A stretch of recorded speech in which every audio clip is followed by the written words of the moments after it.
Telugu cinema industry ప్రపంచమంతా కూడా megastar అనే ఈ అబ్రివేషన్, ఈ డిస్క్రిప్షన్ ఒక పేరుకే సరిగ్గా సరిపోతుంది. అదే మెగాస్టార్ చిరంజీవి గారు. లేట్ 80s, 90sలో ఆయన హవా మామూలుగా కొనసాగలేదు. స్టైల్గా డ్రెస్ వేసుకోవాలన్నా, ఆ డ్రెస్కే స్టైల్ వచ్చేలాగా బాడీ లాంగ్వేజ్ని, మేనరిజంని, డైలాగ్ డెలివరీని మార్చాలన్నా, చేసే ప్రతి స్టెప్పు కనీసం అట్లా నడుచుకుంటూ వచ్చినా సరే అందులో ఒక స్వాగ్, వాకింగ్ స్టైల్, ప్రతి ఒక్కటి తనదైన మార్క్ ఏర్పరచుకోవాలన్నా, ఇలా ఒకసారి చూస్తే, ఒక ఫోటో క్లిక్ చేస్తే ఏ ఫోటో కూడా తీసేసేటట్టు ఉండదు. అంత పర్ఫెక్ట్గా ఫేస్ని స్క్రీన్కి మమేకం చేసుకోవాలన్నా, ఒక డైలాగ్ చెప్పినా, ఒక పంచ్ డైలాగ్ వేసినా, ఫేస్ చూసావు ఎంత రఫ్గా ఉందో, చేయి చూసావు ఎంత రఫ్గా ఉందో, రఫ్ ఆడించేస్తాను అని అన్నా, ఒక స్టెప్ వేసినా, అలా మంచు కొండల మధ్య నుంచి, మంచు మధ్యలోంచి గుర్రం మీద ఎక్కి నడుచుకుంటూ వచ్చినా, గుర్రం మీద స్వారీ చేసినా, అమేజింగ్ డ్రెస్సింగ్ స్టైల్ మెయింటైన్ చేసినా, అసలు చాలా ఎక్స్పెరిమెంట్స్ చేయాలన్నా ఇలా చెప్పుకుంటూ పోతే మెగాస్టార్ క్రియేట్ చేసిన, రీక్రియేట్ చేసిన, మళ్ళీ క్రియేట్ చేసిన రికార్డ్సే సరిపోవు రాయాలంటే. అటువంటి మెగాస్టార్ బాక్స్ ఆఫీస్కి కాసుల వర్షం కురిపించిన సినిమాలైనవి ఎన్నెన్నో.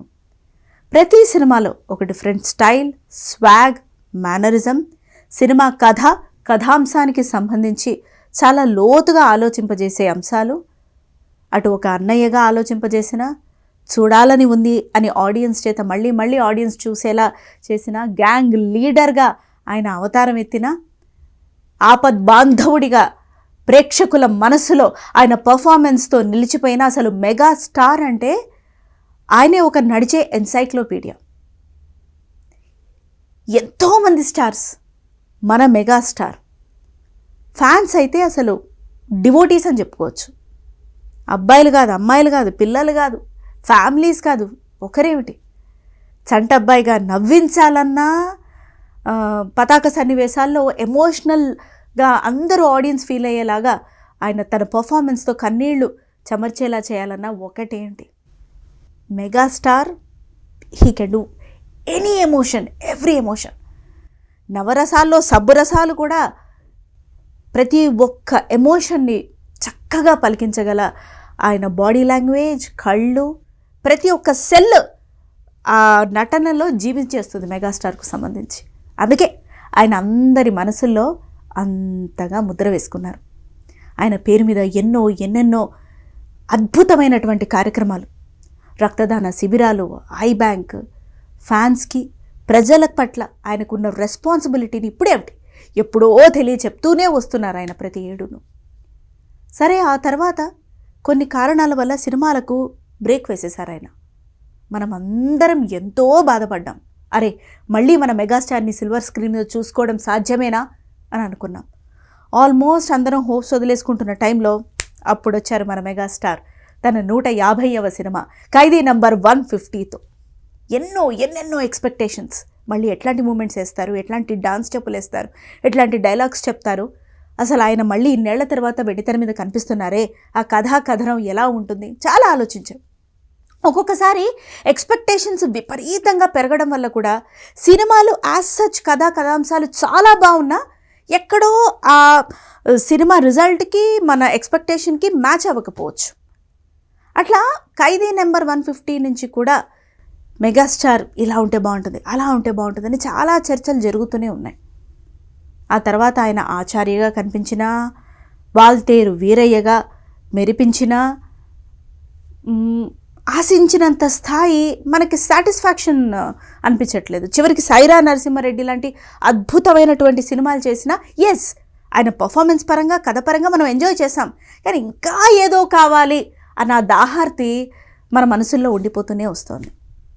ఒకవైపు మన స్టార్ డైరెక్టర్ అనిల్ రావిపూడి గారు తన కథాంశం, lively story lines, lively scenes తోటి మ్యాజికల్ చేసేస్తూ వస్తున్నారు.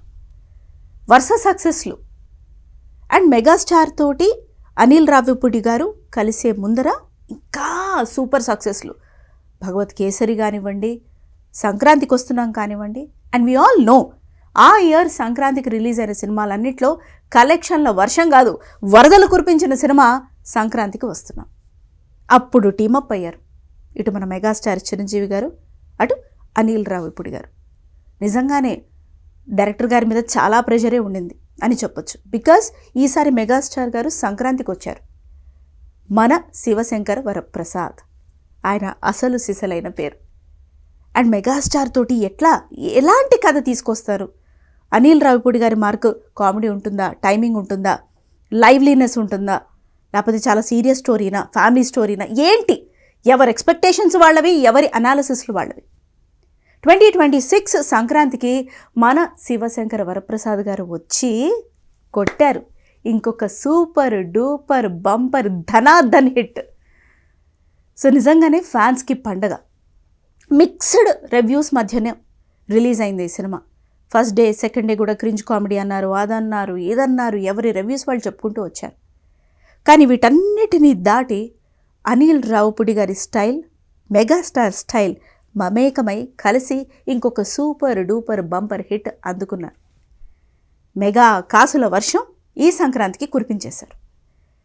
సో తన ఆనందాన్ని మన మెగాస్టార్ ఎప్పటికప్పుడు అటు మ్యూజిక్ డైరెక్టర్స్కి, తనతో పనిచేస్తున్న చేసిన వారికి, ఇటు డైరెక్టర్స్కి చిరు కానుకల రూపంలో ఇస్తూనే ఉంటారు.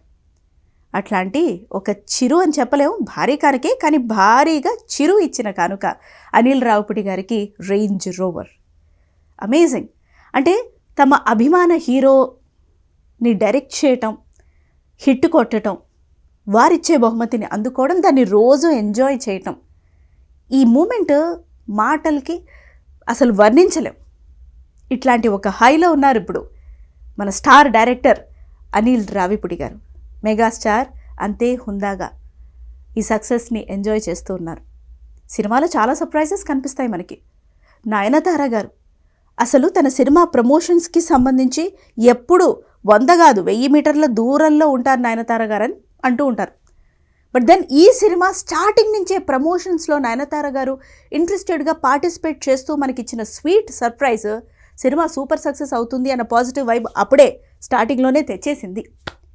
అండ్ ఈ సినిమాలో విక్టరీ వెంకటేష్ గారు, మెగాస్టార్ చిరంజీవి గారు ఒకటే ఫ్రేమ్పై కనిపించడం కూడా ఫ్యాన్స్కి కన్నుల పండుగ. అనిల్ రావిపూడి గారు ఒకానొక సందర్భంలో వివరించారు కూడా, తర్వాత కనుక అవకాశం, సందర్భం, యూనివర్స్ అన్నీ సహకరిస్తే బాలయ్య గారితోటి, ఇంకొక పెద్ద హీరో తోటి, అసలు వీలైతే ఇటు నాగార్జున గారు, మెగాస్టార్ గారు, బాలయ్య గారు, విక్టరీ వెంకటేష్ గారు అందరూ కలిసి ఒకేటే ఫ్రేమ్ మీద నాకు చూపించాలని ఉంది అని అనిల్ రావిపూడి గారు చేసేస్తారు. ఆయన ఇప్పటివరకు చేసిన మ్యాజిక్లు అలాంటివి మరి. సో ఫ్యూచర్లో ఇలాంటి సర్ప్రైజెస్ కోసం వెయిట్ చేస్తూ కూడా ఫర్దర్గా మెగాస్టార్ గారిని డైరెక్ట్ చేసే డైరెక్టర్స్కి ఈ సినిమా నిజంగానే ఒక బెంచ్ మార్క్. దీని తర్వాత రాబోయే సినిమా ఇటు ఆల్రెడీ 200-300 కోట్లు దాటేసి దూసుకెళ్ళిపోతున్న కలెక్షన్స్ మార్క్ని, కథాంశం మార్క్ని, మెగాస్టార్ పర్ఫార్మెన్స్ మార్క్ని అన్నిటినీ మ్యాచ్ చేయాలి. Let's wait and watch for that magic to happen again.